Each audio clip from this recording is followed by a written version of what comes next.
Hello and welcome. You're watching NewsX Deep Dive. I'm Uday Pratap Singh. Today, we are not counting minutes or measuring depth. We are tracing a silence. The silence that swallowed a young man on a fog-heavy night in Noida. His name was Yuvraj Mehta. He was 27 years old, a software engineer, a son, a resident of Noida Sector 150.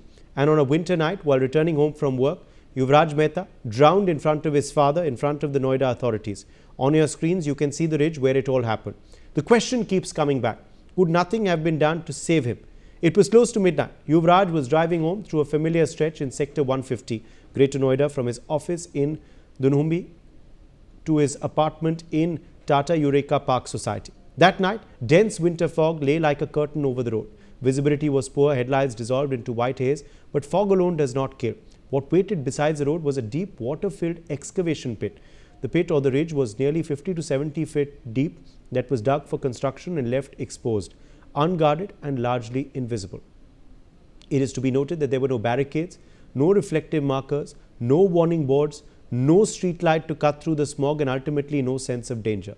The car struck a damaged boundary wall and skipped into the pit. But Yuvraj did not die on impact. That is what makes this story unbearable. As the SUV plunged into icy water, Yuvraj fought his way out. He climbed onto the roof of the sinking vehicle. For nearly 90 minutes he struggled. He flashed his phone torch, hoping someone would see the light cut through the fog. You can see on your screens the hazy flashlight. He shouted, he called his father. He called his father and said, "I've fallen into a deep pit, I'm drowning, please come." His father, Raj Mehta, ran to the spot. He stood there, just meters away from his son. Close enough to hear, but too far to reach. Listen into what he said about the situation. मेरा बेटा तो बचाव के लिए संघर्ष कर रहा था और हमको बोल रहा था, रिपीटेडली बोल रहा था फोन पर जब भी बात हो रही थी कि पापा बचाओ, हेल्प हेल्प भी चिल्ला रहा था ताकि कोई जनरल पब्लिक भी उसको मदद के लिए कुछ कर दे। लेकिन ज़्यादातर जो वहाँ भीड़ थी वो तमाशबीन थी और कुछ वीडियो बना रहे थे डांटने पर, तब वो लोग रुके और मेरे बच्चे की जान खामखा चली गई बिना कोई संसाधन उपयोग किए। सही समय पर उचित संसाधन उसको नहीं मिला सपोर्ट के लिए, उसका जीवन चला गया। उसने 2 घंटा संघर्ष किया जान बचाने के लिए खुद से। After Yuvraj Mehta died, explanations arrived swiftly. Authorities cited all these reasons: zero visibility due to fog, freezing cold water, iron rods and construction material inside the pit, the sheer depth of the excavation, technical difficulties during rescue, inadequate equipment and delay caused by fog in bringing SDRF and NDRF teams. Each explanation sounds reasonable on its own, but taken together, they reveal something deeper. None of these factors should have existed without safeguards. Fog is seasonal, construction is permanent. Risk is predictable. What failed was not nature. What failed was care and sheer apathy. A Flipkart delivery executive who reached the spot that night tried to help. His account strips the tragedy of official language. Listen into what our reporter got to know from Maninder from Flipkart. मैं फ्लिपकार्ट चलाता हूँ। 2 बजे तक मेरी Flipkart application चलती है, तो मैं यहाँ से ऑर्डर लेके जा रहा था। तब मैं आया यहाँ पे लगभग 1:45 पे 1:45 पे आके मुझे पता चला कि कुछ लोगों ने बताया कि 12 बजे से इसमें एक गाड़ी और एक लड़का पड़ा हुआ है। अच्छा। और वो हमें बराबर टॉर्च दिखा रहा था कि भाई मुझे बचा लो। लगभग 1 घंटा 45 मिनट वो लड़का जिंदा था, जीवित था। उसने बचने की गुहार लगाई थी कि मुझे किसी भी तरीके से बचा लो। यहाँ पे पुलिस, SDRF और जो अग्नि बुझाने वाले होते हैं वो फायर ब्रिगेड वो भी थे। ठीक है जी, कोई भी उसमें नहीं था, जबकि सेफ्टी बेल्ट भी थी। उनके पास जो छोटी नाव सी होती है वो भी थी। According to Maninder, Yuvraj Mehta drowned because of negligence on 2 levels. First, the rescue attempt lacked apathy. When police and fire brigade teams arrived, they came unprepared for the reality in front of them. The rope that was thrown was too short and the ladders could not reach the center of the pit. Even the cranes could not span the depth of the ridge. But mostly they lacked the initiative to actually save the young man. Second, the road itself, the boundary wall near the pit was already damaged. It was never repaired. The pit remained exposed even though the residents had raised concerns earlier, and a similar accident happened earlier in the month. Listen in. 15 दिन पहले same case, ये जो दीवार टूटी हुई है, ये truck टूटी हुई है। उसका ड्राइवर भी मैंने रात को 1:30 बजे निकाला था। राइडर रोक के 4 लड़कों ने हमने खींचा था। 2 घंटे लग गए थे। क्या जब प्रशासन को जब पता नहीं चली कि सेम केस ये और भी हो सकता है कोहरे में। Yes, the fog was thick. Yes, it delayed the arrival of specialized rescue forces. But this was Sector 150 in Noida, not a remote terrain, A high construction zone requires high risk preparedness. What was exposed that night was a system that assumed nothing would go wrong until it did. Listen into what onlookers said about this. Society का पानी यहाँ पर नहीं, builder बनवा रहा था अपना मकान, कोई प्रोजेक्ट बना रहा जी था। प्रोजेक्ट बन रहा था। ये काफी दिनों से खुदा पड़ा हुआ है। इसमें जो पानी बारिश का भी आता है सर, इसी में आता है। ये गहराई इसकी ज्यादा है, इसलिए पानी यहीं भी रुकता है सर। अच्छा, ये कितना गहरा होगा? ये सर कम से कम 35 फीट से कम नहीं है। अच्छा, अब से पहले भी एक हादसा हुआ है यहाँ पर जो ट्रक टकराया था? हाँ, एक ट्रक इसके अंदर। Now, a culpable homicide case has been filed against two real estate firms, MZ Whiztown Planners Limited and Lotus Greens Construction Private Limited, the owners of the land. Both firms have responded. One says the land was handed over years ago. The other says the excavation existed before approvals. After public outrage, the Noida Authority acted. A junior engineer was terminated. Show cause notices were issued to officials responsible for road safety and lighting. Street lights, authorities said, were functioning, though they admitted they were ineffective against fog. This admission raises a painful question. If the risk was known, why was nothing added to counter it? This was not the first accident at that spot. Earlier this month, the truck driver, Gurvinder Singh, had fallen into the same drain on a foggy night. He survived, but he was stranded for hours. He pleaded for help. He even offered to pay for a JCB machine himself. He was ultimately rescued by efforts of the neighbors. Even after this accident, no barricades were installed. No warnings were put up. That night should have become a warning, but Yuvraj Mehta's death was the consequence of ignoring it. The post-mortem report confirms this struggle. On your screen, you can see the report accessed by NewsX. The cause of the death is listed as asphyxiation and cardiac failure. So when we ask, why did the Noida Techie drown? The answer is not buried in fog or water. It lies in what was missing: foresight, urgency, and responsibility. This was clearly apathy, not fate, and Yuvraj deserved to reach home. This indifference needs to be addressed, not just mourned.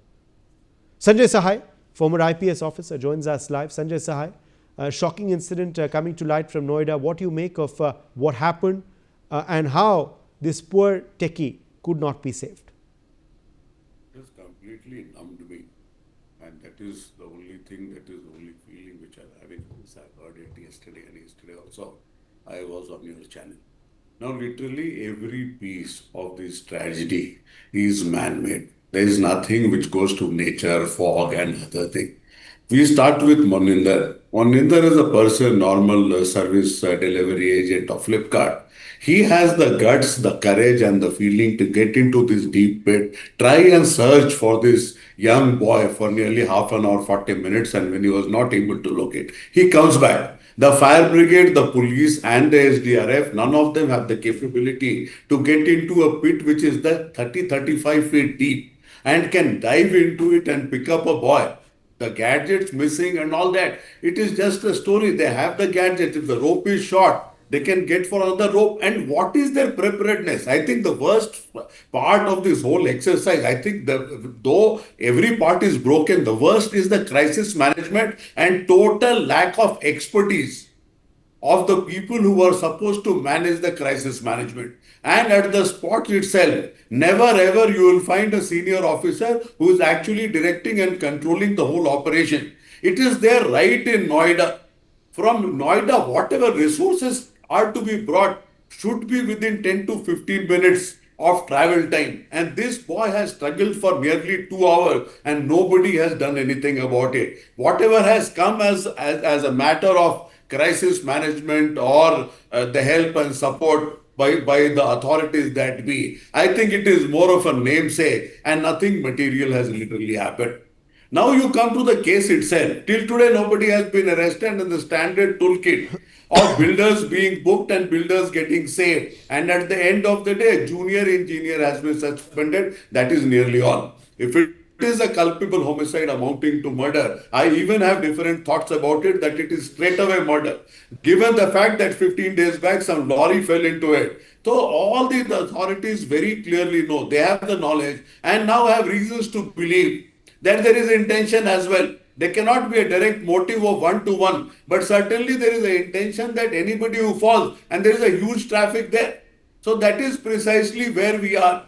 So you take the Noida authority, you take the traffic police, you take the fire brigade. The fire brigade is seeing fog day in and day out. You have seen all sorts of these invariable signages.